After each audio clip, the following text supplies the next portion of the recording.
በአጠቃላይ የኮምቦልቻ ከተማ ነዋሪዎች ጣሊያን የራሱን ዝግጅት አድርጎ ወደ ሀገራችን ውስጥ ካሉ ባንዳዎች ጋር በመሆን ሀገራችንን ለመውረር ገብቶ ነበር።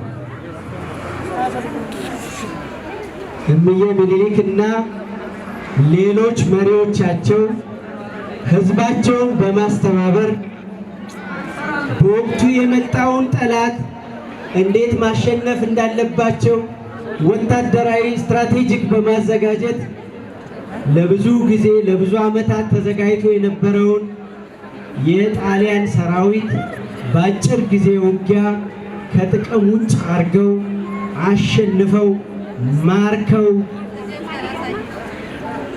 ሳይወድ በግድ ስምምነት ውስጥ እንዲገባ አድርገው ይሄው እኛ ኢትዮጵያውያኖች እና መላው የጥቁር ህዝብ ጥቁር ነጭን ማሸነፍ ይችላል የሚል የታሪክ ቀያሪ ድል ነው ያስመዘገቡልን። እንኳን ደስ አላችሁ።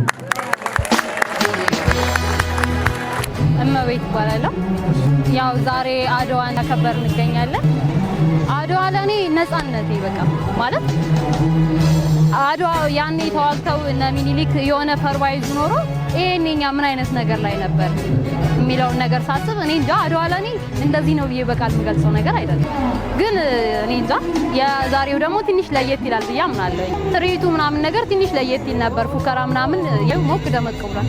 በጣም በቃ እኔ እንጃ ቃል የለኝም ለኢትዮጵያ ህዝብ እንዳጠቃላይ ማለት ነው። ሲቀጥል ይሄ አንዳንድ ትውልዶች አሉ ማለት ምንም አይሰራም ይሄ የበፊት ታሪክ ነው ምናምን የሚሉት ሰዎች ለኔ አያሳምኑኝም። የበፊት ታሪካችን ሳይሆን የበፊቱ ከሌለ የኋላውን አናገኘውም ባይ ነኝ። አሁን ላይ ለመድረሳችን በፊቶቹ አሉ። እነሱ ባይኖሩ ደግሞ ይሄኔ ከእግር ስር ነበርን ማለት ነው። ተረግጠን የምንኖርበት አጋጣሚ ነበር።